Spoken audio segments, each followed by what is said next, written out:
Salut! Alors aujourd'hui, je vais te parler de l'importance des ID et les classes. Alors, c'est quoi les ID et les classes?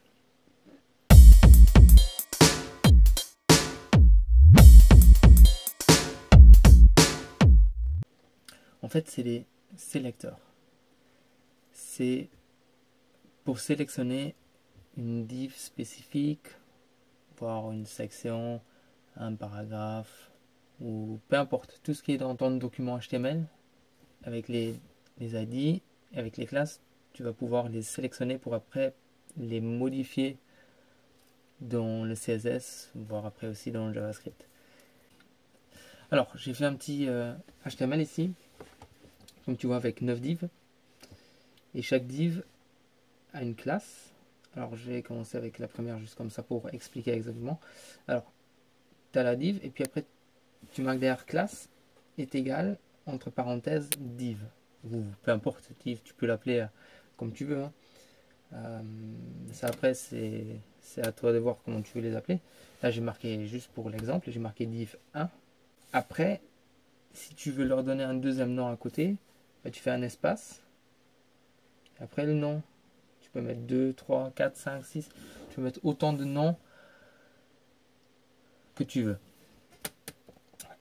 Après, tu peux aussi leur donner une ID à côté. Ok? Alors, ta classe et à côté ta ID. Alors, je vais te montrer un peu qu'est-ce que ça donne ici sur le CSS. Alors, à chaque div 1, je vais donner la classe div 1 ici, et ici j'ai mis, bon, à chaque div la couleur bleue.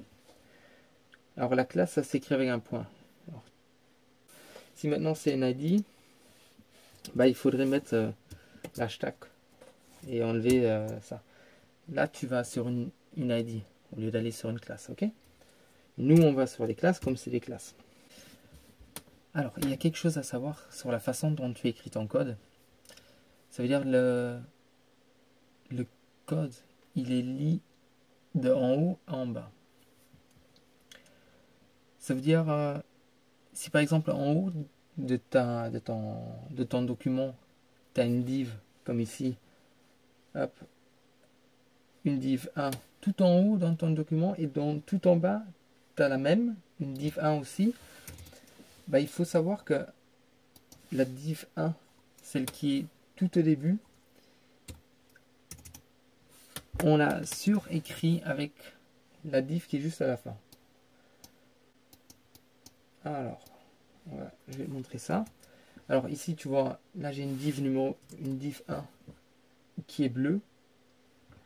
Et ici en bas, j'ai mis en commentaire une deuxième div 1 qui est en couleur purple. Ok?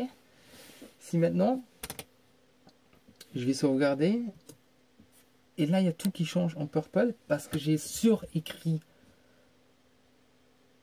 la première div, la première classe. Alors, parce que l'ordinateur, oui, il lit comme une histoire, si tu veux. Il lit ton code, et pour lui, ce qui est vrai, c'est ce qu'il voit à la fin, en fait. Ça veut dire, si ta première ligne, ouais, elle est bleue, et ta toute dernière ligne, elle est purple, bah, il va dire, ok, c'est purple. Il faut que ce soit purple. Comme ça, tu surécris, en fait. Ok? Alors ça, c'est quelque chose à savoir. Déjà, la première chose.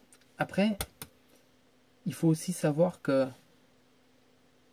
une ID est plus lourde qu'une classe.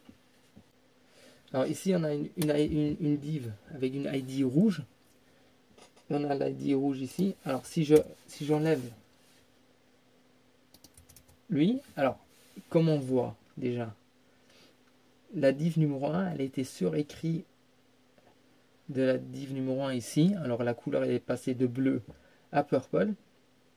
Et maintenant, si je sauvegarde, théoriquement, elle va devenir rouge.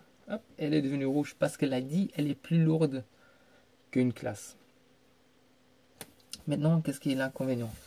Alors ici, comme tu vois là, j'ai une ID qui s'appelle faux. Hein, bah, j'en ai 3. Alors, si je sauvegarde tout ça, tu vois, les trois, elles deviennent blanches. Alors, maintenant, tu me dis, bon, c'est quoi la différence entre une classe et une ID? Alors, une ID, il y a une règle tout simple. Une ID, on l'utilise qu'une seule fois sur une feuille de document. Alors, comme tu l'utilises que une seule fois, alors c'est pas une seule ID, mais c'est une ID avec le nom. Par exemple, ici, tu as une ID avec le nom rouge. Alors, il faut y avoir qu'une seule rouge, une seule ID rouge dans tout ton code. Et c'est pour ça qu'en fait, l'ID, elle est plus utilisée pour la mise en page que la mise en forme. Après, tu aimerais bien savoir, est-ce qu'il y a quelque chose de spécifique qui est plus fort qu'une ID ou plus fort que tel ou tel?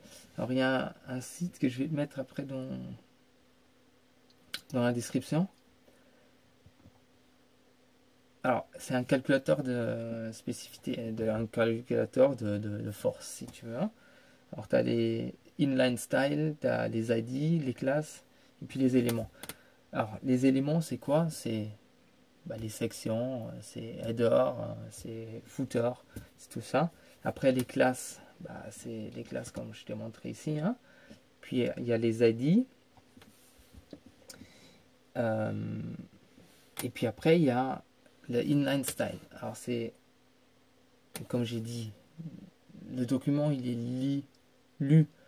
Le document, il est lu d'en haut à en bas. Et maintenant, si tu as, un document HTML,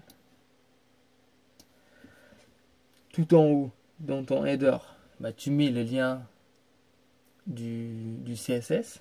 Alors forcément, le inline style, ça veut dire si tu mets du CSS qui est déconseillé, mais si tu mets du CSS dans ton HTML dedans, ça veut dire que tu peux ici, là, tu peux faire alors style, hop, et après background color, et je vais la mettre sur green. Et maintenant, si on est là et on sauvegarde, il met la première div en vert.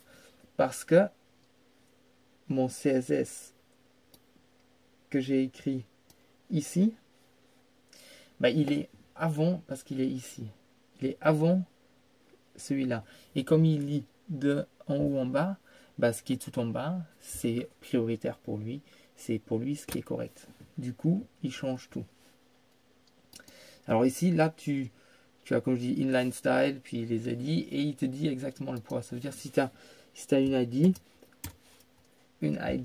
et une classe, ok, il te dit, bon, ça fait autant de points. Maintenant, si tu fais, alors là, tu as une ID et une classe, et maintenant, si tu me dis, bon, si je mets 5 classes, ça va être plus fort qu'une ID,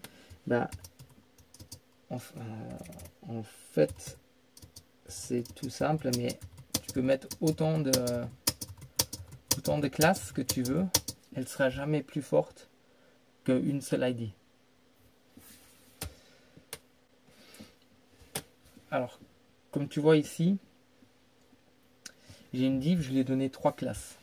Alors avec ça, il faut faire attention, parce que bon, tu peux utiliser 3 classes, tu peux lui donner plusieurs classes que tu veux, mais il faut vraiment faire attention que dans ton code, bon là c'est des couleurs, hein, mais ça arrive que tu fais des marges ou des tailles spécifiques, que tu limites la taille, ou peu importe, que tu fais quelque chose, que tu lui donnes une spécificité spéciale, je sais pas si ça se dit comme ça, et que tu l'as surécrit ailleurs parce que tu as utilisé un deuxième nom de la classe. Comme ici, là j'ai div 1, ok, si j'enlève elle là, comme je suis en... Et ici, tu as la div 2. Si j'enlève alors la div 2,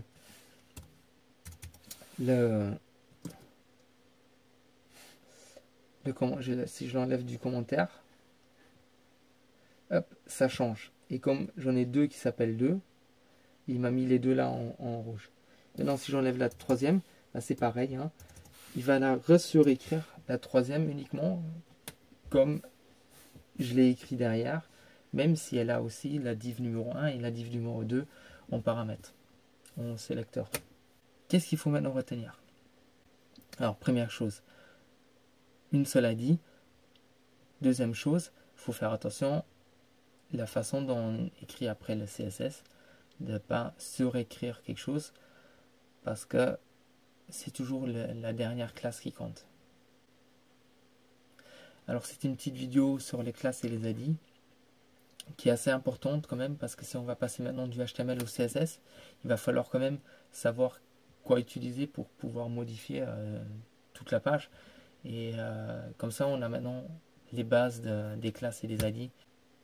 Comme ça, on peut passer maintenant tranquillement au CSS et je ne vous perds pas dès que je vous parle de classes et d'ID. Alors tout ça, c'était pour cette vidéo. Et les prochaines vidéos qui vont venir, maintenant, on va se concentrer sur le CSS. On va faire un peu la magie d'Internet qui fait toute la mise en forme de ta page web. Et puis, moi, je te dis à la prochaine.